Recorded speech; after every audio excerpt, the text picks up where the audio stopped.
Buenos días, muchas gracias. En primer lugar, decir que estamos muy contentos, creo que hablo también en boca de mis compañeras de estar aquí.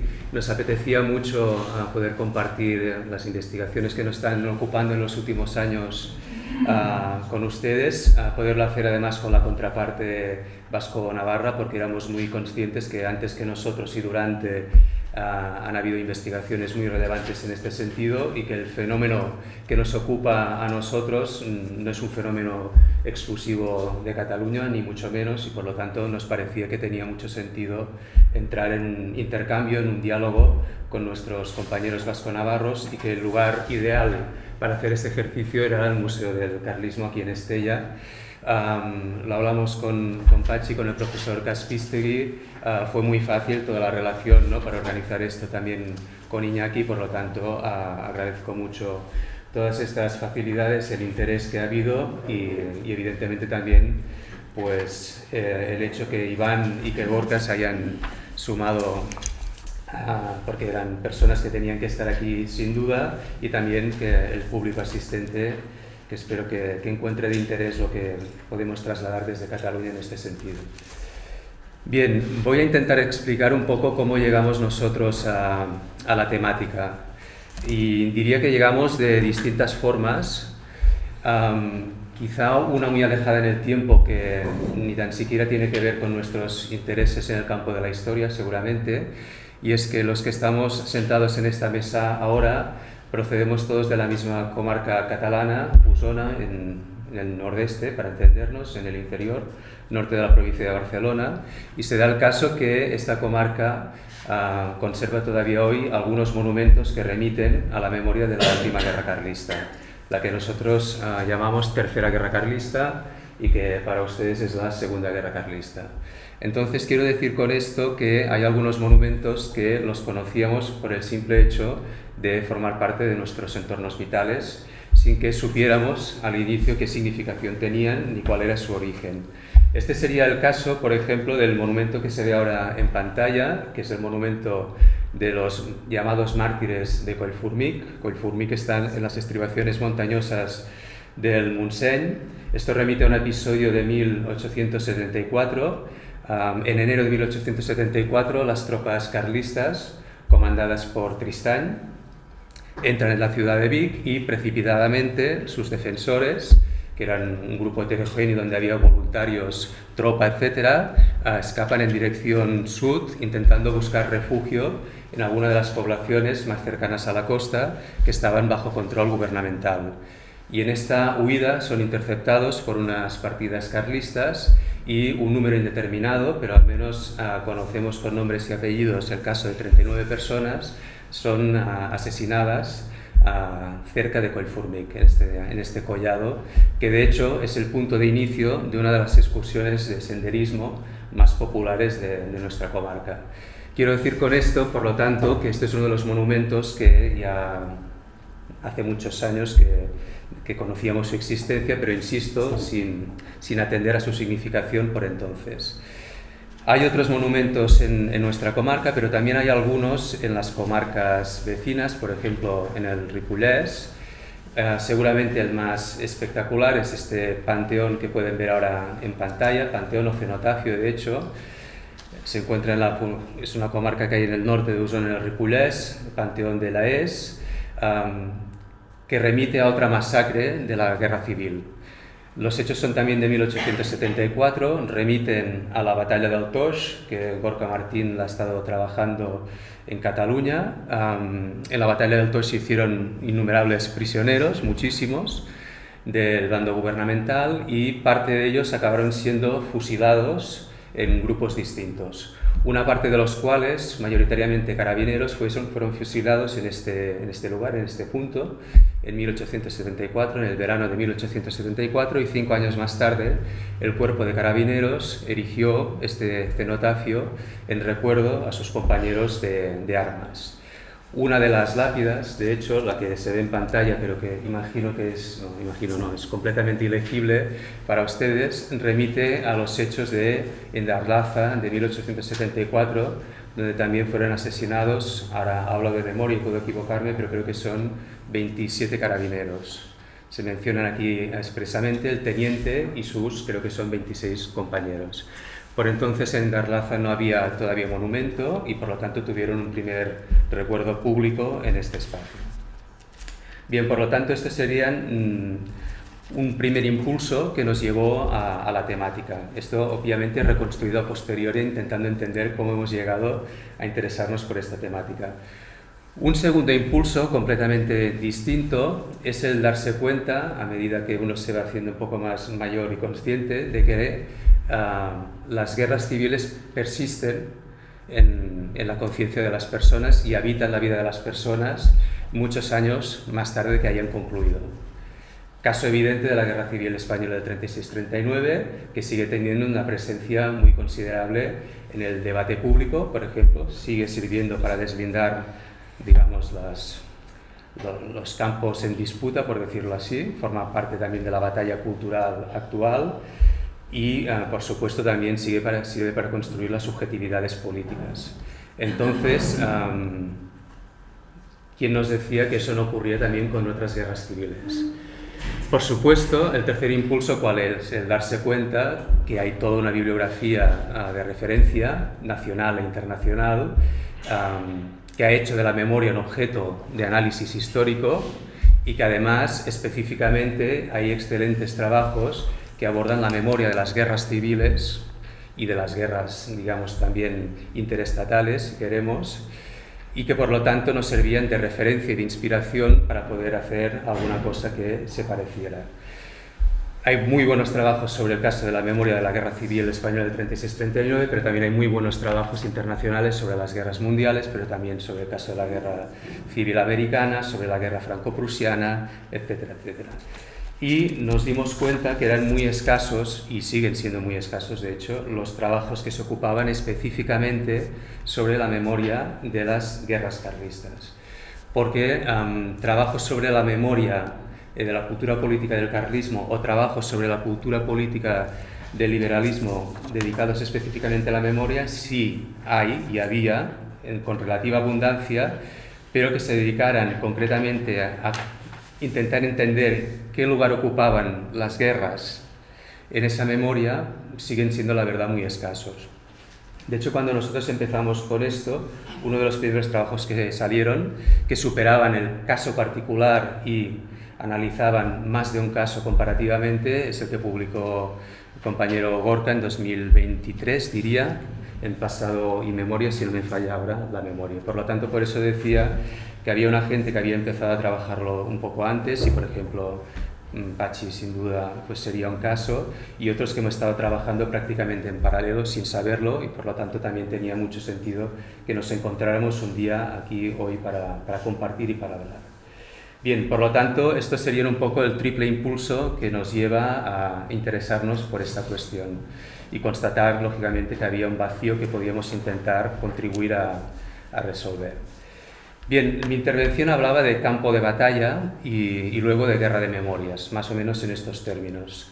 Entonces, empiezo por una cuestión muy quizá elemental, pero es recordar que Cataluña efectivamente es uno de los escenarios fundamentales de la última guerra carlista, como lo es también Navarra, como lo es el País Vasco, etcétera, etcétera, pero Cataluña también lo es. Sobre todo hay dos zonas que podríamos calificar más claramente de territorio carlista, que correspondería, el mapa es muy elemental, a las zonas que están pintadas en naranja en el mapa, que queda en a mis espaldas, y por lo tanto ya ven que mayoritariamente estamos hablando de la zona prepirineo y Pirineo, ahora para simplificar muchísimo, y luego el extremo sur. Esto por un lado. Luego, aquí, para entendernos, estamos hablando de una guerra que tiene una cronología un poco específica en Cataluña, que va del abril del 72 al noviembre del 75, por lo tanto concluye antes que en otros lugares. Según los datos que disponemos, proporcionados por la tesis doctoral de Luis Ferran Toledano hace ya muchos años, estaríamos hablando de un conflicto que en Cataluña habría movilizado en los momentos de máximo apogeo entre 25.000 y 50.000 combatientes, y según sus datos, y luego tendremos aportaciones por parte de Iván respecto a esta temática y acabaremos viendo pues, si estos datos se confirman o merecen algún tipo de corrección. El profesor Toledano habló de unos 5.000 fallecidos en el conjunto de la guerra en Cataluña exclusivamente. El momento de apogeo de la guerra en Cataluña es el 73-74, coincidiendo con el periodo republicano, de hecho, y fueron múltiples las ciudades catalanas de una cierta importancia que sufrieron ataques por parte de las tropas carlistas, hostilidades de distinto tipo. Digo importantes en el sentido que podríamos mencionar, por ejemplo, la Seu d'Urgell, Puigcerdà, Berga, Vic, Manresa. Podríamos continuar la enumeración. Pero estamos hablando de poblaciones que en algunos casos tenían 5.000, 10.000 habitantes, incluso más, en aquella época, y que eran capitales secundarias, capitales de partido judicial, y por lo tanto estamos hablando de la Cataluña urbana, aunque sea la red secundaria de ciudades. Muchas de estas ciudades que sufrieron estas hostilidades en aquellos años serán los epicentros luego del trabajo de memoria en la posguerra y en los años de la Restauración. No siempre se da esta correspondencia, pero en muchos casos sí que se da la coincidencia. Por lo tanto, de algún modo, encontraremos aquí que aunque la guerra se acaba en noviembre del 75 y luego hay las fiestas de la paz, como en otros lugares en marzo del 76, la guerra continuó habitando la vida de las personas durante muchos años. Y de hecho, esto es lo que nos ha interesado. O sea, lo que estamos intentando hacer es un estudio sobre la memoria que se generó en la fase final de la guerra, pero sobre todo en la posguerra y en los años de la Restauración hasta la Segunda República. Esa es la cronología de estudio que estamos abarcando, básicamente del 1874 hasta 1936-39. Y hay aquí otra especificación que creo que tenemos que hacer, y es que si tomáramos la conceptualización que de algún modo pusieron sobre la mesa hace unos años los Assmann, nosotros estamos trabajando sobre todo en una memoria que es cultural. No estamos trabajando tanto la memoria que podríamos llamar comunicativa, interpersonal, la más inmediata a los hechos, sino una memoria cultural que se tuvo como soporte vehículos muy distintos. Las canciones, la pintura, la literatura, la historiografía, la toponimia urbana, los monumentos conmemorativos. Es decir, podríamos enumerar muchos elementos que sirvieron de soporte a esa memoria cultural. Pero nosotros solo, de momento, hasta ahora, hemos analizado 3 de esos soportes de modo sistemático, que son los monumentos conmemorativos, son los aniversarios conmemorativos y es la toponimia urbana. Por lo tanto, esto también lo menciono porque somos perfectamente conscientes de algunas de las limitaciones que hemos introducido en nuestro estudio para poder abarcar debidamente el objeto y poder ser al mismo tiempo sistemáticos. Encontramos, por lo tanto, que este trabajo de memoria cultural empieza al final de la guerra en algunos casos, insisto, se multiplica a partir de la década de 1880. Creo que podemos empezar a intuir que las primeras décadas o la segunda década del siglo XX quizá empezaba a haber una cierta remisión de esta memoria, una cierta decadencia. Los años de la dictadura de Primo de Rivera no son especialmente favorables a esta memoria, pero no se acaba con ella, no hay la intención de acabar con ella, creo que esto también es interesante. La Segunda República es un periodo favorable a esta memoria, por lo tanto, en la Segunda República hay quien quiere reconectar con esta memoria, sobre todo a los que se presentan como herederos de las luchas por las libertades, y por lo tanto estamos hablando de los sectores que pueden conectar con los liberales y los republicanos. Y luego la doble coyuntura, la doble ruptura del 36-39 acaba en buena medida con esta memoria. ¿Vale? Y insisto en esto de la doble ruptura, no es solo el 39 y el franquismo, que sí especialmente, pero también el mismo inicio de la nueva guerra civil supuso aquí una fosa muy importante entre un antes y un después. ¿Qué hemos encontrado? Hasta ahora, respecto a las 3 tipologías de elementos que antes mencionaba, hemos catalogado, vamos a decirlo así, y analizado 85 elementos distintos para el conjunto de Cataluña. 85 elementos que fundamentalmente, y ahora voy a ir muy rápido y luego con la intervención de Laia, que es más específica, pues podemos profundizar un poco en alguna de estas cuestiones. Lo que suelen hacer estos elementos de memoria es honrar a las víctimas, que a veces y muy principalmente son los fallecidos, pero no solo. es decir, también es en un sentido más genérico a los que sufrieron algún tipo de violencia, a los que sufrieron exilio, a los que fueron capturados, fueron hechos prisioneros, etcétera, etcétera. Luego, normalmente a estas personas se las cataloga a menudo de héroes o de mártires. Aquí hay toda una bibliografía especializada con gente como Pierre-Marie Delpuig, que está explicando de modo muy sistemático cuáles han sido los usos seculares de estas nociones de mártir que tienen un origen religioso. Pues bien, todo este tipo de discursos los encontramos articulados al entorno de estos elementos de memoria que nosotros hemos estado investigando. Lógicamente son elementos de memoria muy distintos. Vuelvo un momento a la diapositiva anterior, si me disculpan, porque quería enseñarles un poco el otro mapa, el que tienen en esta banda de aquí. Es un mapa que ha elaborado un compañero nuestro que nos está ayudando en el proyecto, que es Arnau Dorca, y que está catalogando los elementos de memoria, los está cartografiando sobre el territorio que hemos encontrado, que hemos identificado hasta ahora, cómo se distribuyen en el espacio, y quizás se ve muy pequeñito para ustedes, pero los que son de color azul remite a monumentos y por lo tanto elementos materiales. La icona que es de color naranja remite a aniversarios conmemorativos y el color verde remite a toponimia urbana, y por lo tanto ya ven un poco cómo se distribuyen en el espacio, y también que en algún caso hay una iniciativa aislada, mientras que en otros casos hay las tres tipologías en un mismo lugar. Luego también haré un poco de mención en este sentido. Estos 85 elementos a los que me estoy refiriendo se distribuyen en 33 elementos materiales, monumentos, en 18 conmemoraciones. Por lo tanto, esto quiere decir que hay 18 poblaciones en Cataluña que en los años de la restauración, con más o menos continuidad, están recordando anualmente estos hechos. Esto no se sabía para nada. Por lo tanto, una de las constataciones elementales que podemos hacer es que esta memoria estaba mucho más presente de lo que habíamos imaginado y de lo que sabíamos y conocíamos. Y luego en 35 elementos de toponimia urbana. Obviamente, cuando hablamos de monumentos hay cosas muy distintas. Hay monumentos pues como esta lápida que pueden ver aquí, que es de Castelló de Empúries, que remite a los hechos del 74 y es una lápida del 77 que tiene un cierto componente artístico, pero que es un monumento pues bastante modesto. Y en cambio otros monumentos pues que son constructivos, que tienen algo más de ambición, como el Panteón o Cenotafio de Laes, que volvemos a ver ahora en pantalla. Evidentemente también encontramos cruces, digamos, también más o menos artísticas y más o menos ambiciosas, pero en general estamos hablando de monumentos que son sencillos y económicos en su construcción, no estamos hablando de grandes elementos.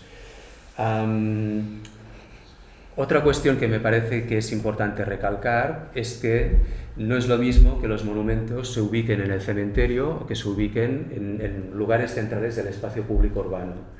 La enorme mayoría de los monumentos que hemos identificado, la enorme mayoría, se localizaron, y los que se conservan se siguen localizando, en cementerios. Son muy pocos los casos en que los monumentos se instalaron en lugares centrales de las poblaciones.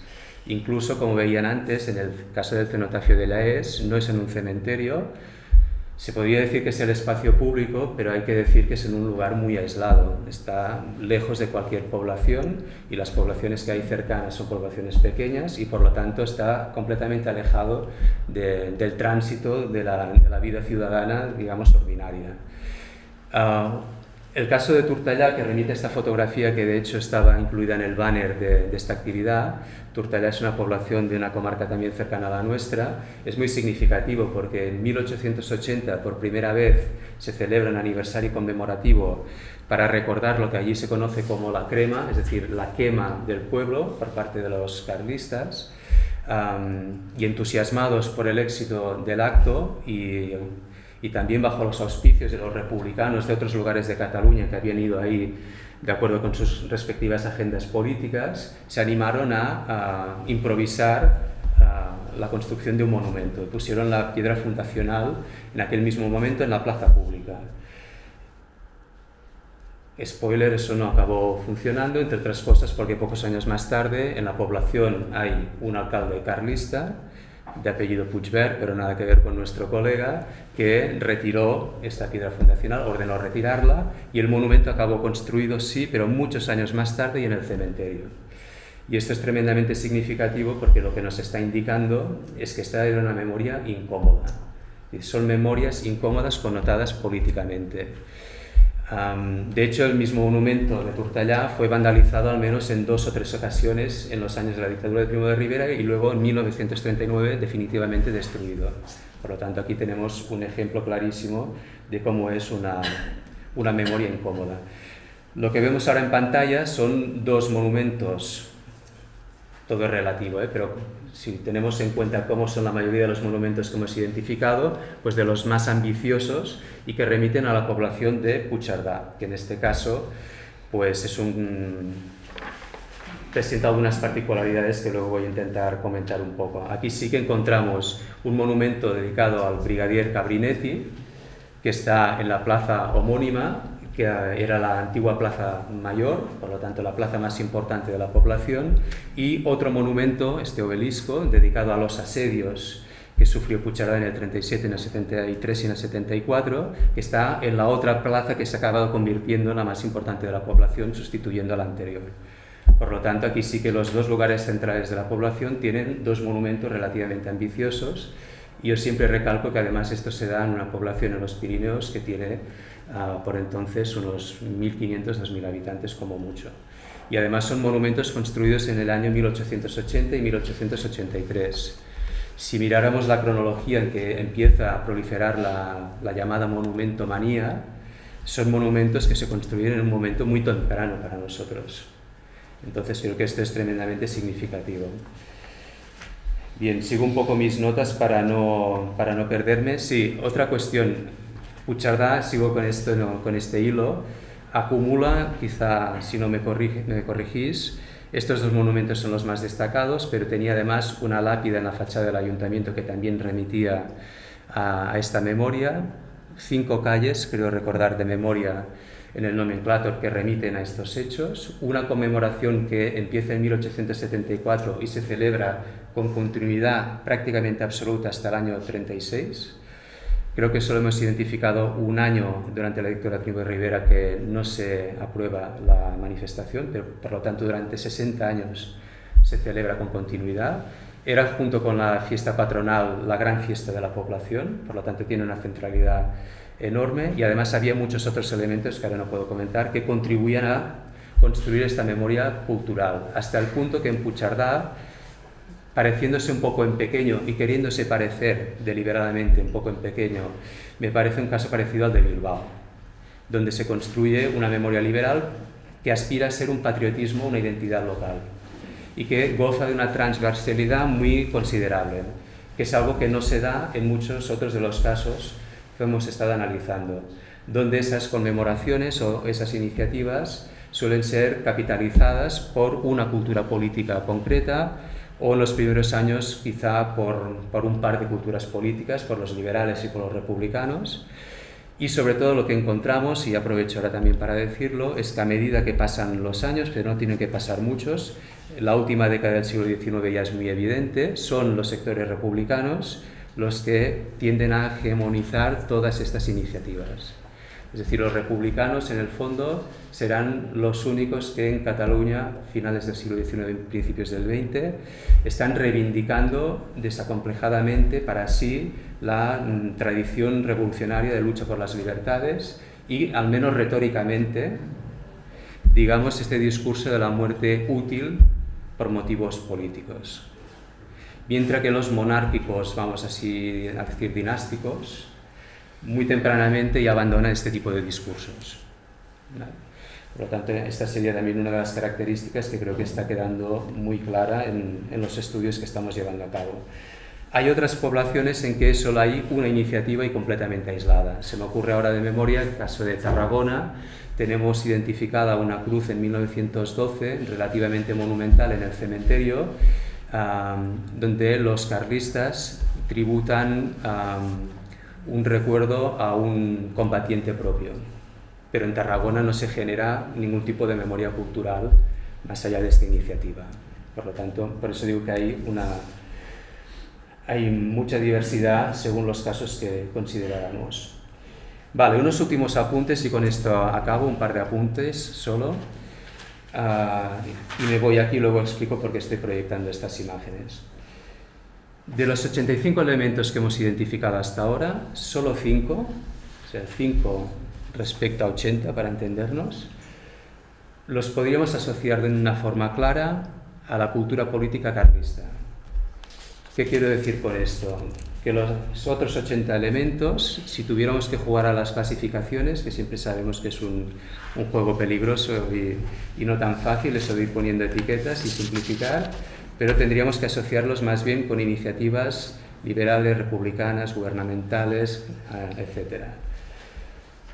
Sí que tenemos algunas iniciativas carlistas y algunas justamente en la comarca de la que provenimos nosotros, porque hay un sustrato carlista considerable, lo ha habido históricamente, y por ejemplo en 1911 y en 1912 se inauguran 2 de los 5 monumentos, insisto, en nuestra comarca, que fueron actos de movilización jaimista muy notables, muy populares. Yo diría incluso que es bastante evidente que estos actos carlistas movilizaban a un número de personas mayor que muchas de las iniciativas liberales que hemos podido documentar. Además, creo que es interesante que estas dos iniciativas del 11 y del 12, que no estoy mencionando los nombres expresamente porque entiendo que si no se conoce el entorno no vale la pena insistir ahora en los lugares, entran en un juego de contramemorias o de batalla simbólica con una iniciativa que ya se había puesto en marcha entonces mismo y que culminará en 1913, que es la Cruz de Collformic que veíamos al inicio, que es, con muchas comillas, pero es, digamos, un impulso de sectores anticarlistas, vamos a decir, ni tan siquiera liberales, o sí que hay algunos liberales, pero muchos de ellos no son ni tan siquiera liberales. Y por lo tanto, aquí sí que tenemos un juego a 3 muy interesante de batalla simbólica. Por lo tanto, hemos pasado, y de aquí venía un poco el título de la intervención, del terreno donde hay la lucha armada propiamente a una lucha que es más simbólica en el campo de la memoria y en el campo de la política. Aquí una autocrítica, que yo ya la he hecho públicamente alguna vez, y el profesor Kaspistegui es testimonio, y es que creo que probablemente en nuestra investigación hasta ahora ha habido un cierto sesgo en el uso de las fuentes, ¿no? En la interpretación de las fuentes. ¿En qué sentido lo digo? Cuando analizas 85 elementos distintos, quiere decir que te tienes que apoyar en métodos y en dispositivos que te ayuden. Y aquí, por ejemplo, nosotros hemos consultado fuentes muy distintas, pero una fuente que nos ha ayudado mucho, porque son iniciativas públicas, es la prensa.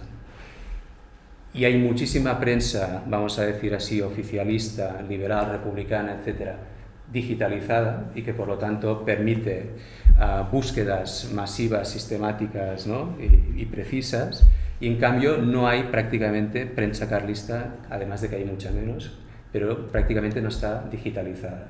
De hecho, una demanda que hemos hecho en el Archivo Municipal de Barcelona, que tiene la colección completa del Correo Catalán, es pedir que, no solo para nuestro proyecto, sino porque hay mucha gente que está esperando esto porque está condicionando los estudios realmente de una forma muy importante. Por lo tanto, probablemente aquí hay un sesgo y cuando profundicemos un poco más en fuentes de la cultura política carlista va a incrementarse un poco el número de monumentos que podemos asociar con esta cultura política. Pero aún y así me parece que es absolutamente imposible que el número de iniciativas acabe equiparándose, ni de lejos.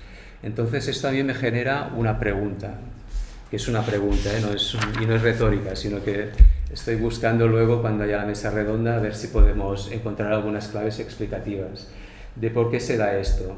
Y me pregunto si puede ser porque los sectores liberales republicanos tuvieran tendencialmente una inclinación más clara, digamos, hacia formas de conmemoración de carácter secular, como estas que nos están ocupando a nosotros en nuestros estudios, y quizá en las familias carlistas pues la memoria circulaba de forma más interpersonal, en círculos privados, en el ámbito familiar, y tardaron un poco más en hacer el salto, vamos a decirlo así, a la esfera pública, y lo hacen a inicios del siglo XX con iniciativas como estas que están ahora en pantalla, de 1911 y 1912. Igual aquí hay una parte de la explicación.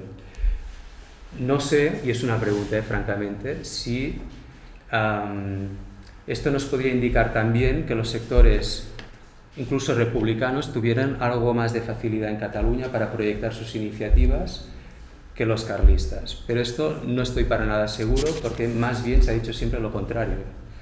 Y de hecho el discurso público del republicanismo de la época siempre ha sido el contrario, más bien condenando el régimen de la Restauración por su connivencia con el carlismo. De hecho, la idea era de los republicanos: hemos vencido a los carlistas en el campo de batalla y ahora viene la Restauración a introducirlos en el sistema. Mientras nosotros, los republicanos, nos están marginando y no nos dejan desarrollar nuestra actividad política con libertad. Y en cierto modo, diría que la historiografía reciente ha ido reproduciendo este discurso. Me pregunto, pero no tengo respuesta, si quizá, viendo estos resultados, igual esto se tiene que matizar un poco. Pero insisto que no lo sé, no tengo aún un juicio respecto a esta cuestión. La última cosa, y acabo porque seguro que me estoy alargando, como acostumbro a hacer. Año 36-39. Decía entonces, hay la doble ruptura. Efectivamente, en el 36, por ejemplo, a nivel monumental, para ir un poco más rápido, el monumento a Cabrinete que antes veíamos en Puigcerdà es destruido, teóricamente por unos incontrolados, comillas. En el 36 hay también el caso de la Cruz de Collformic, al menos presuntamente, que también es destruida en este contexto. Acabo de mencionar dos monumentos que no eran carlistas y en cambio son destruidos. ¿Por qué motivo? No lo sabemos. Igual uno sencillamente porque era una cruz y por lo tanto en la lógica, ¿no?, de la violencia anticlerical, y el otro igual porque era un militar y aquí podía jugar a la cuestión de hacer este tipo de lectura, sencillamente porque era un símbolo militarista, igual se estaba leyendo en esta clave, pero insisto que no sabemos las motivaciones que llevaron a la destrucción. Y en el 39 habrá también destrucción de monumentos, aquí sí con una clarísima significación ideológica. Antes mencionaba el caso de Tortellà, hay el caso también, creo que al final no he puesto la imagen, de Cervera, donde había un monolito bastante ambicioso en el cementerio y fue destruido en 1940, en una noche de 1940. Y además encontraremos en el 39-40 no solo esto, sino que elementos de la toponimia urbana son revertidos a conciencia y que todas las conmemoraciones que en los años de la Guerra Civil ya habían dejado de celebrarse, ya no se celebrarán jamás, obviamente. Y aquí sí que creo que también encontramos una diferencia en la actuación muy distinta entre la dictadura franquista y la dictadura de Primo de Rivera. Antes decía, los años de Primo de Rivera no son buenos para esta memoria, pero tampoco no significan su interrupción en absoluto. Incluso en algunos lugares localmente las autoridades primorriveristas participan de las conmemoraciones, aunque tengan una significación fundamentalmente liberal y republicana. Y en cambio es evidente que el régimen del 39 tiene una voluntad de liquidación mucho más clara respecto a esta memoria cultural, y luego lo que se impondrá, y lo digo así con esta palabra, en el espacio público deliberadamente, es otro paisaje memorial completamente distinto. Y evidentemente entonces los caídos y los mártires, etcétera, serán otros. Y por lo tanto aquí es donde nosotros ponemos el punto y final de nuestro análisis en la Guerra Civil, porque creo que aquí sí que hay una unidad histórica que tiene sentido, de la Restauración hasta la Guerra Civil. Otra cosa sería ver qué pasa luego, por ejemplo, con estos mártires carlistas de la última guerra carlista, si son o no recordados en los años del franquismo. Ahí no hemos hecho ninguna incursión. Y también otra cosa que se podría ver es las iniciativas muy recientes en algunas poblaciones catalanas que están recuperando alguna de estas conmemoraciones, pero sin ningún tipo de connotación política, y que en muchos casos son recreaciones más bien, digamos, históricas, con una voluntad pues de pasarlo bien y de recuperar elementos que se consideran identificativos del patrimonio local, básicamente. Y nada más, hasta aquí mi intervención, y ahora sería el turno de Laia. Buenos días. Si no se me oye, me lo decís. Primero de todo, muy agradecida del recibimiento que hemos tenido por parte de todos, y bueno, estoy muy contenta de estar aquí rodeada, y enfrente mío tengo personas que considero que dan sentido a la profesión de historiador, y personas a las que algún día me gustaría parecerme en este sentido. Sin más dilación, empiezo ya, para no alargarme mucho. Uno de los objetivos que nos marcamos en en este proyecto era la... perdón, que no sé cómo es esto.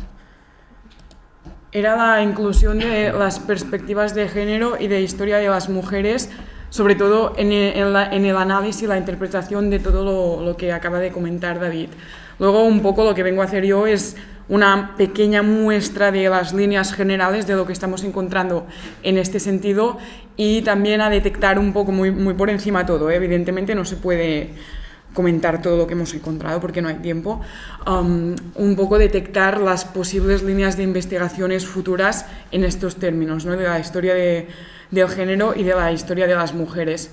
Voy a dividir mi intervención en dos grandes apartados. Primero de todo, la parte más concerniente a la participación y a la presencia femenina en conmemoraciones, sobre todo que voy a hablar de otros elementos, pero sobre todo en conmemoraciones.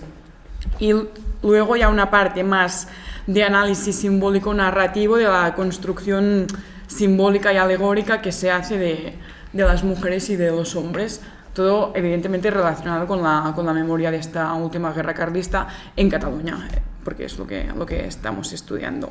Voy a empezar con un caso, que a mí me gusta mucho, porque creo que muestra todas las cosas de las que ha estado hablando David, las tiene todas. Luego creo que es un caso muy interesante, que es el caso de Igualada.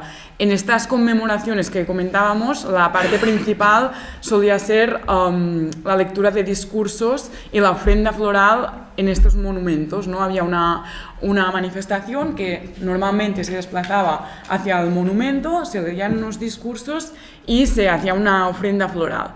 Aquí vemos en Igualada, como están delante de, no sé si se ve el cursor, delante de esta tumba. Aquí vemos a las mujeres y a los niños que están presentes. Las mujeres y los niños prácticamente siempre, tanto en esta parte más de presencia femenina que estoy hablando ahora y la simbólica de la que voy a hablar después, casi siempre van unidos, son como un todo, se ven. O por ejemplo, también aquí en Igualada hay una mujer que es María Trulls, que creo que es una figura muy interesante, que escribe muy a menudo a la prensa sobre todo la republicana. No se ha estudiado mucho a esta mujer y es una mujer muy interesante, creo. Sobre todo hace poemas, hace narraciones que son otra forma de construcción de memoria y de homenajear a estos mártires que no estamos teniendo en cuenta por ahora, ya vamos a ver, pero que al fin y al cabo es una mujer la que lo hace y ella siempre está. Hay nombres que van cambiando, pero ella siempre escribe. Voy a seguir con más casos más generales. Aquí, por ejemplo, vemos la conmemoración de Cervera. Están preparados para la procesión y aquí vemos a las mujeres y a los niños apartados un poco, ¿no? Pero son minoritarios, pero están. Aquí en el caso de Collformic que veíamos antes también. Las mujeres, estos son los hombres, están juntas siempre con los niños, son muchas menos, pero están. O por ejemplo el caso del Vendrell, siempre es lo mismo. Vemos la constante de que ellas participan en las conmemoraciones, pero en muy pocos casos son partícipes directas en la organización de estas conmemoraciones. De hecho, prácticamente todos son varones. En algún caso creo que hemos encontrado que hay mujeres participando activamente en la organización, pero son casos aislados. Luego aquí voy a plantear una pregunta también para si luego queréis alguno de vosotros intervenir. Hemos estado viendo que las mujeres están aisladas y hemos encontrado en alguna fotografía como, aparte de estar aisladas del público en general, parece que están desconectadas de lo que se está diciendo, ¿no? Como si fueran alienas a lo que se está diciendo. Por ejemplo, aquí vemos a Francesc Macià dando un discurso, sí que hay una mujer escuchándolo, pero el resto de mujeres están aquí juntas mirando a la cámara, como si lo que se está diciendo fuera una cosa aislada a ellas. O por ejemplo, el caso de Tortellà, que es una imagen que vamos a ver mucho, están aquí. Así que es verdad que aquí hay más gente mirando a la cámara, pero estas dos mujeres están fijas mirando a la cámara, no están tomando ninguna atención de lo que se está haciendo cerca del monumento. Eso nos hace pensar que ellas quieren ser incluidas, tanto por ellas como por los hombres, en estos espacios políticos que se están creando, pero igualmente se ven como alienas a ellos, ¿no? No sabemos interpretarlo así, porque estas dos fotografías son muy visuales en este sentido. Luego encontramos los casos ya más, esto ya es en el siglo XX, años 20 y 30, en que se hace un llamamiento a las mujeres para que participen, por ejemplo, en los bailes que se hacen en el Casino Monastral Figuerenc, ¿no? Se las llama y se les dice que van a ser obsequiadas con un ramo de flores si asisten. O, por ejemplo, en un Ateneo Republicano de Igualada, se congratulan de la presencia femenina y lo ven tanto como una marca de modernidad para las mujeres que asisten, pero también por ellos. Ellos son modernos porque han conseguido que las mujeres asistan a sus actos, ¿no?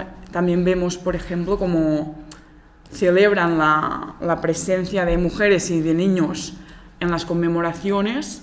Por la contra, vemos la prensa más afina al pensamiento carlista que dicen, este es un caso, pero hay muchos más, que hemos encontrado, que dicen que si hay mujeres y si hay niños es para llenar vacíos porque no había suficiente gente para asistir a la conmemoración. Es como una forma de desprestigio. Esto por lo que hace a las conmemoraciones. Luego vemos, por ejemplo, que estos nombres que están marcados son las personas que han dado dinero, las mujeres que han dado dinero para hacer la suscripción, para pagar el mausoleo que se construyó en la Junquera. Son pocas comparativamente con los hombres, pero haylas. Y un caso que me lleva a hablar de la siguiente figura de la que voy a hablar es que aquí vosotros no lo vais a ver, porque además está David adelante, pero en los otros casos hay los nombres de las mujeres que dieron dinero, pero en este caso en concreto dice viuda de Pedro Guisé, sin especificar en ningún momento el nombre. Esto me lleva a hablar de la figura de la viuda que va a salir más adelante, a la parte simbólico-narrativa, pero que también tiene una parte en lo que estoy hablando. Tenemos aquí al lado un expediente judicial de María Coll, que fue la viuda de Jaume Jové, que fue uno de los mártires de Terrassa. Ella fue a testificar y una de las cosas que dijo era que ella tenía que ser la depositaria de los bienes de Jaume Jové para poder transmitirlo luego a los hijos, ¿no? que es otra forma de memoria también, por mucho que no sea lo único. O, por ejemplo, no sabemos que si estas mujeres eran las viudas de los hombres que se estaban conmemorando en esta procesión, pero sí que hay programas de conmemoraciones en que se especifica que después de las flores tienen que ir las viudas y los familiares de los muertos. Por lo tanto, sería muy posible que ellas fueran las viudas y sí que tienen un lugar especial. Así que estamos viendo cómo las mujeres son anónimas, son muy minoritarias en número. Su presencia se exige un poco, pero no en ningún caso son las protagonistas de las conmemoraciones, exceptuando las viudas, pero también son anónimas porque se les da la etiqueta de viuda y ya está. Y vamos a seguir así, ya está, sin especificar el nombre. Luego tenemos un caso también muy excepcional, que es el de Margarita Pairet, que está enterrada en la Junquera, en la Junquera, que murió en la entrada de los carlistas en la Junquera. Y es un caso muy curioso porque siempre se habla de los 7 muertos, dentro de los cuales había Margarita, ¿no? Se la separa un poco. En un texto, por ejemplo, se habla de la mujer que dio su vida por la libertad y la república, pero es como un poco separada narrativamente de los otros mártires. No siempre hay esta distinción. Ahora voy a empezar a hablar de la parte más simbólico-narrativa, si he terminado la otra hablando de excepcionalidades, voy a empezar también hablando de excepcionalidades, cuando se construye la memoria en textos y en narraciones, en dibujos, etcétera, vemos en estos dos casos que he puesto aquí que las mujeres son consideradas valientes que ayudaron en la defensa de las poblaciones frente las tropas carlistas, ¿no? Este caso de Besalú dice esto más o menos, y aquí vemos este dibujo de estas mujeres ayudando en la defensa. Esto no suele encontrarse, sobre todo encontramos las mujeres como las víctimas máximas de la entrada de los carlistas, ¿no?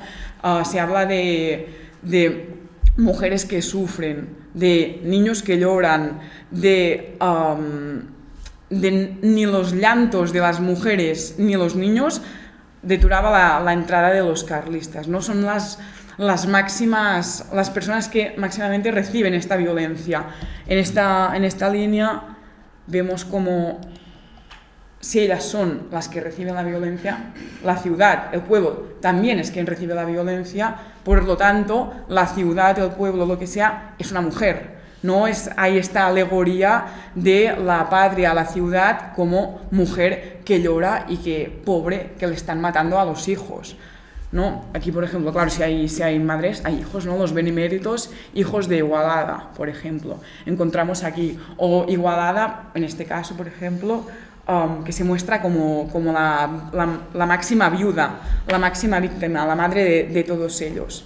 También, esta imagen no es de la última guerra carlista, pero la he querido poner para ver que hay una continuidad en este relato, ¿no? Se habla de violaciones, se habla de mujeres que sufren violencia. Esto es repetido, siempre hay el mismo discurso. Luego vemos este dibujo, la madre llorando, la que se supone que es la hija llorando, el hijo, el benemérito de la patria, consolando a la madre, ¿no? Porque es su deber, el otro hijo mirando a la madre, que es la ciudad, ¿no? Mirando qué le han hecho a su madre, que le han quemado, ¿no? La ciudad de Tortellà también como madre de todos estos hijos beneméritos que han intentado salvarla. Esta imagen de la Mater Dolorosa la vemos también en el bando carlista, ¿no? La madre llorando, sufriendo por sus hijos que están muriendo para defenderla a ella. Y evidentemente estos hijos, estos mártires, tienen una valentía que es propia de su madre, ¿no? Que son valientes, son hidalgos, son varoniles, derraman su sangre para defender a estas mujeres que lloran. Aquí aparece esta masculinidad viril, fuerte, ¿no? de salvación, este patriotismo encarnado por hombres valientes que salen a defender a sus esposas, a sus hijas, a sus madres, a su patria, que es a la vez una mujer. Esta valentía es una herencia que reciben los que las conmemoran, ¿no? Si los que murieron fueron valientes, fueron hidalgos, estaban en contra del absolutismo, de la oscuridad, los que los recordamos también somos valientes. También hemos recibido esta herencia de hidalguía que ellos, como hijos de nuestra patria, de nuestra ciudad, madre, mujer, valiente, pues nos han querido trasladar. Evidentemente, si ellos son los valientes, los hidalgos, los nobles, los carlistas, evidentemente esto siempre desde lo que dice la prensa, no es lo que pienso yo, evidentemente. Los carlistas son las arpías, ¿no? Hay una bestialización así de los lobos aquí. Una manada de lobos profanó nuestros hogares, violó... Esto lo tiene todo, este texto lo tiene todo. Una manada de lobos profanó nuestros hogares, violó nuestras mujeres, robó nuestros caudales, destruyó nuestros monumentos de cultura. Claro, ¿quién puede destruir los monumentos de cultura? ¿Quién puede violar nuestras mujeres sino bestias, ¿no? Animales, arpías, estas alimañas que son evidentemente la otra masculinidad, la masculinidad más infame, que se puede reprochar más, la masculinidad más vil, que evidentemente es encarnada en estos relatos por los carlistas, los contrarios a nosotros, que somos los valientes, los hidalgos, los que luchamos por nuestra madre y nuestras mujeres. Para ir concluyendo un poco, vemos que en estos procesos y en estas narrativas de construcción de memoria se abre un prolífero espacio para hablar de las culturas de género, de las masculinidades y las feminidades hegemónicas, pero las que no lo son también, evidentemente, de las diferentes familias y culturas políticas. Por lo tanto, como el tema de la cultura de género es un tema que cada vez está más estudiado, pero aún hay un sesgo muy importante, este podría ser un buen lugar por donde empezar. Vemos la presencia femenina en conmemoraciones, ellas están allí, pero no tienen un papel propio, no tienen un papel importante, además no son mayoría en ningún caso, pero sí que su presencia, como va avanzando el tiempo, es un símbolo de modernidad y de que ellas son mujeres modernas también.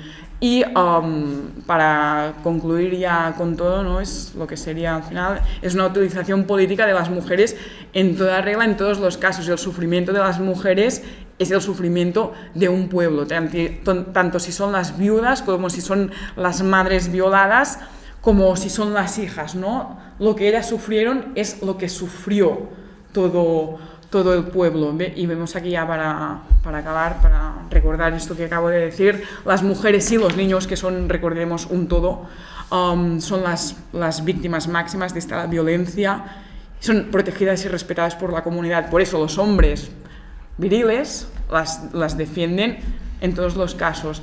Las alegorías femeninas se intercalan entre ser las receptoras máximas de esta barbarie y ser la madre de los mártires y los héroes. Si existen estos héroes, es gracias a sus madres. Evidentemente, esta lectura también se puede hacer. Los hombres son héroes, mártires, esto que ya ha comentado David, tienen unas masculinidades luchadoras y viriles, no hidalgas. Este título que pusimos, hidalgos combatientes, son los hombres que defendieron su patria y derraman su sangre para defender la libertad. Son los defensores de las mujeres y de la madre patria. Y los carlistas son bestializados, son contrarios a estas masculinidades respetables, por lo tanto son masculinidades que no se deben respetar. Son masculinidades viles e infames que se critican y que se consideran el mal de todo lo que han sufrido las mujeres. Y hasta aquí, ahora va a hablar Alba. Gracias. Buenos días. Yo también me sumo como a los agradecimientos al Museo de Estella por habernos recibido, a Iñaki y también especialmente a Iván y a Gorka por la bienvenida que nos dieron ayer enseñándonos, ¿no?, como sus espacios de investigación. Bueno, si bien David y Lai han hablado como un poco más del contenido, el objetivo de mi presentación es compartiros brevemente un poco los proyectos de investigación que nos han llevado al último proyecto, que es este inventario digital que estamos construyendo de monumentos y conmemoraciones y de toponimia urbana relativos a la memoria de la última guerra carlista. Como decía, no se puede entender este último proyecto sin los proyectos precedentes, en el que, sin ánimo de ser exhaustiva, pero un poco para dar contexto,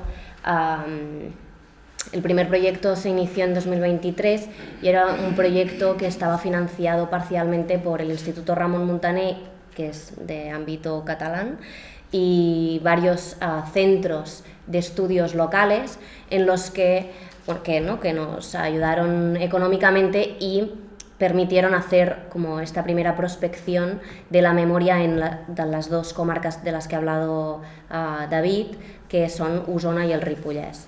Bueno, a partir de allí ampliamos cronológicamente y territorialmente hasta la Guerra Civil, para ver un poco esta memoria ¿no?, en toda Cataluña, cómo se materializaba. También en estos dos proyectos hemos incluido como esta parte más de análisis de discursos de liberales, republicanos y carlistas, y aquí ha entrado un poco Laia, ¿no?, con la perspectiva de género, para un poco también incluir los estudios de género en este campo de investigación.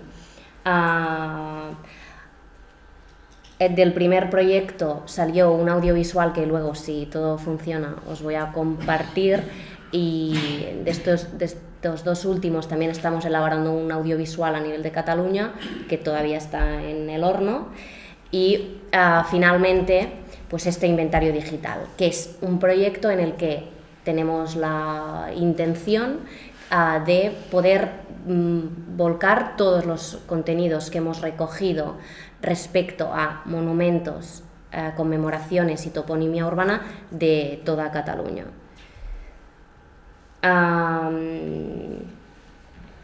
Como la página web todavía no está disponible, he puesto algunos pantallazos de lo que tenemos hasta ahora. Esta sería como la primera página,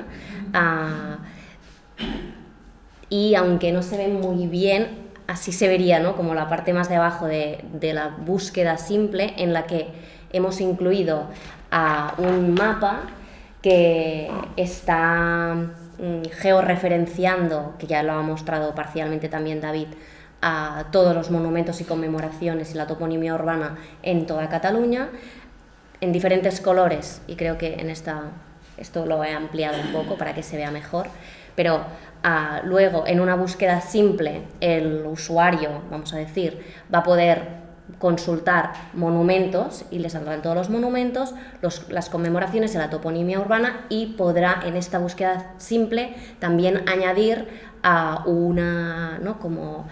buscar por las guerras. Tengo que decir que por ahora es nuestra base de datos, que contiene 85 ítems, que es una base de datos en Excel, solamente contempla elementos de la última guerra carlista, pero el tema es que el esqueleto, ¿no?, de la base de datos está preparado y está pensado para que se puedan añadir pues elementos y la memoria de las otras guerras carlistas, y lo dejo aquí, volveré más tarde a esto.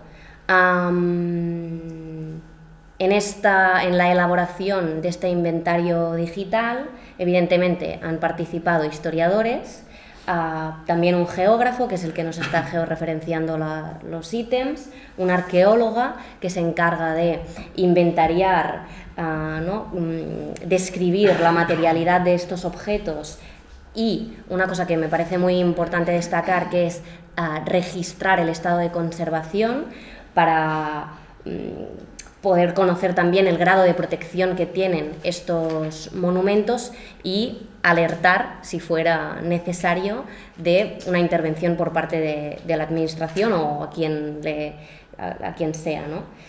Y también ha participado una fotógrafa que ha como documentado todos estos monumentos. También, aquí he puesto un poco cuando el usuario visite, ¿no?, cada uno de los ítems, pues va a tener esta pinta, como una ficha en la que se incluyen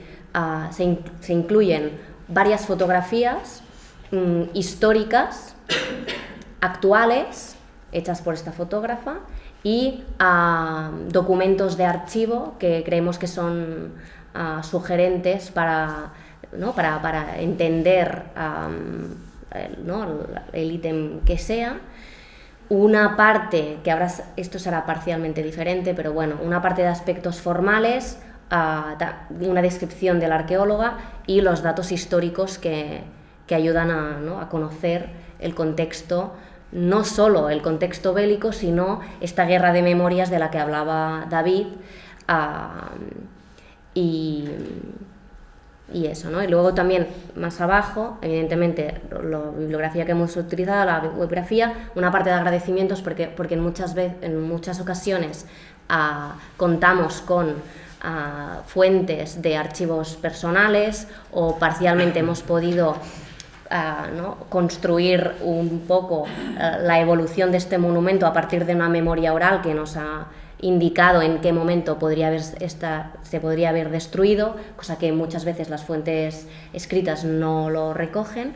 Y luego un apartado que me parece muy interesante, que es esta parte de elementos relacionados, que es una parte en la que al final de esta ficha podrás estará linkado a monumentos, conmemoraciones o toponimia que está relacionado con este monumento, pero que a lo mejor podría no parecerlo, podría remitirse a los mismos hechos bélicos, pero también a esa guerra de memorias, ¿no? de elementos que son, por ejemplo, liberales, pero que entran en diálogo con monumentos carlistas, y creo que un poco para tener una visión de conjunto de este fenómeno. Por lo tanto, quiero subrayar esta presencia, ¿no? y este esfuerzo de documentar con archivos históricos, con material gráfico actual y con documentos de archivo, para que todo esto pueda estar a disposición de este público, que hemos pensado que será un público, nos gustaría que fuera un público amplio, que pueda interesarse por conocer, ¿no? el patrimonio que se conserva en estas zonas, pero también el buscador avanzado debería permitir a investigadores, ¿no? como responder sus preguntas de investigación a través de una base de datos que es global y que ¿no? nos gustaría que otra gente después de nosotros pues pueda preguntarle cosas y también sacar nuevas conclusiones y poder avanzar un poco en este campo de investigación. También me gustaría destacar la capilaridad que tienen estos proyectos en todo el territorio, con complicidades institucionales de centros de estudios locales que están más en contacto con el territorio, con centros de ámbito catalán y finalmente con el ministerio que nos financió el último proyecto.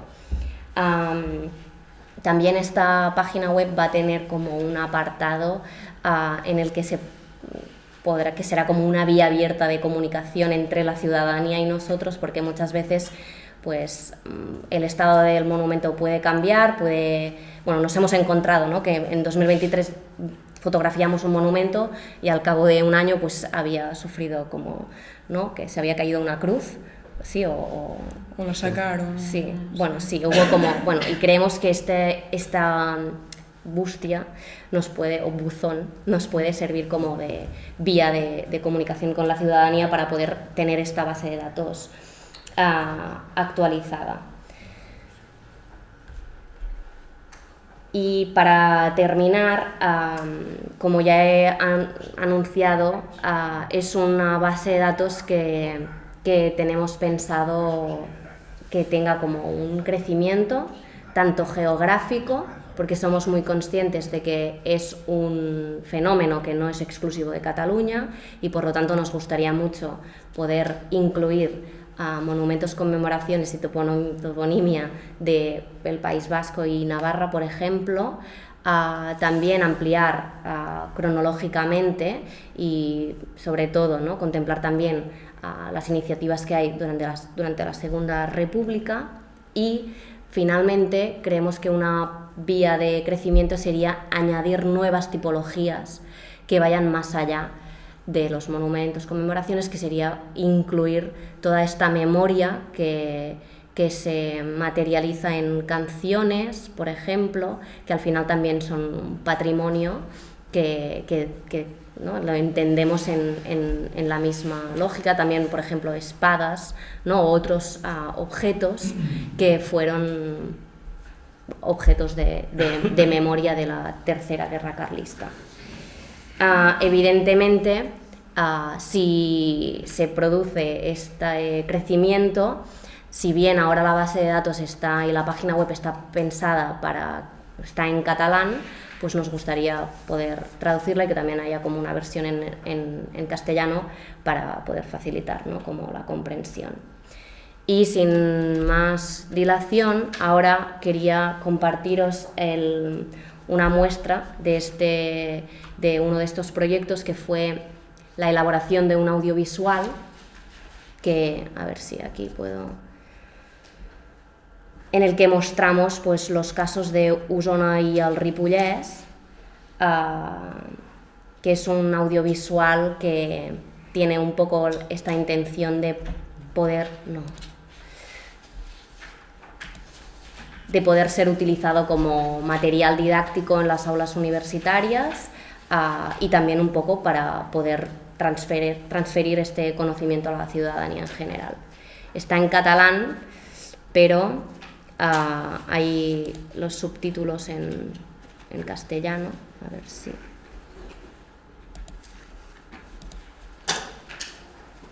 Episodis cabdals de la història del país.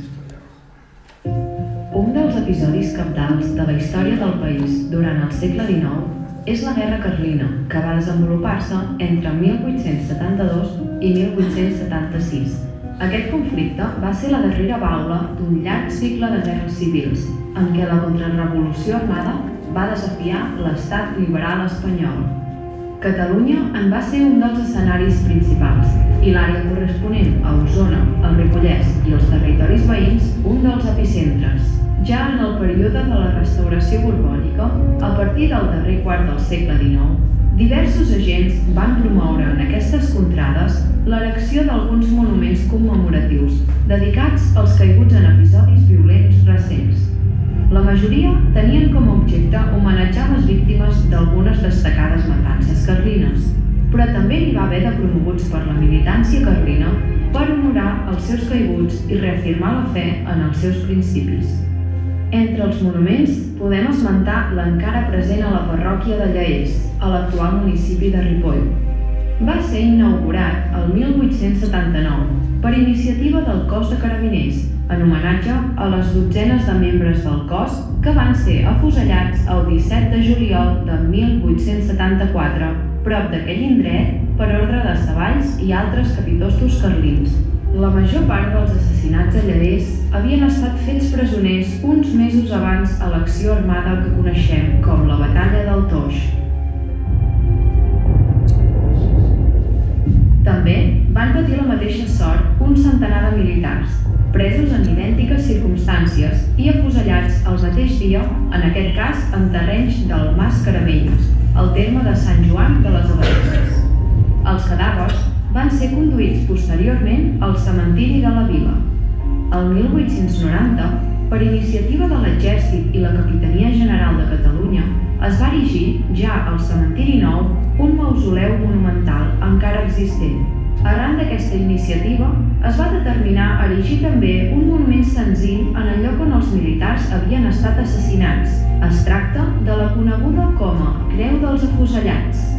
En el cas d'Osona, el primer monument d'aquesta naturalesa és el que va erigir-se al cementiri de Vic, el 1894, en record de les víctimes de Collformic. En aquest punt del municipi del Brull, al gener de 1874, les partides carlines hi van assassinar un nombre indeterminat de combatents que havien fugit precipitadament de la ciutat de Vic davant l'entrada dels carlins. El Panteó dignificava el sepulcre on s'havien enterrat part dels assassinats, les despulles dels quals s'havien traslladat a la ciutat el 1883. Fruit de l'impuls del periòdic biguetà La Gazeta Muntanyesa i per evitar que les víctimes caiguessin en l'oblit, el juny del 1913 també va inaugurar-se una creu monumental a Collformic, la qual va ser sufragada amb el suport de prop de 700 subscriptors. Aquell monument ja no existeix, per bé que el que hi ha actualment, més modest, exhibeix la mateixa creu de forja que coronava l'antic. 2 anys abans, al març de 1911, havien sigut els carlins els que havien inaugurat, amb un aplec multitudinari, una creu monumental al municipi de Seva, en el lloc on havia mort Fernando Lanzuela l'agost de 1875. No va ser l'única iniciativa semblant dels carlins. El juny de 1912 van impulsar l'erecció d'una creu monumental dissenyada per l'arquitecte Josep Maria Periques. El memorial va ser instal·lat a Vinyoles d'Orís, Masies de Voltregà, en l'indret en el qual, al març de 1873, havia sigut ferit mortalment Jeroni de Galzeran, un dels principals caps militars carlins. La inauguració del monument va motivar un aplec multitudinari, veritable demostració de força dels jaumins. El memorial va ser destruït el 1936.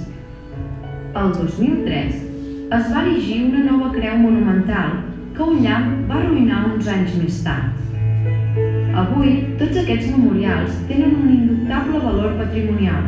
La seva presència ens evoca fets rellevants de la darrera guerra carlina al nostre territori, però sobretot ens aproxima a les cultures del dol de la societat de finals del segle XIX i començaments del segle XX i ens fa evidents els vincles poderosos que existeixen entre les memòries públiques, les identitats col·lectives i la política.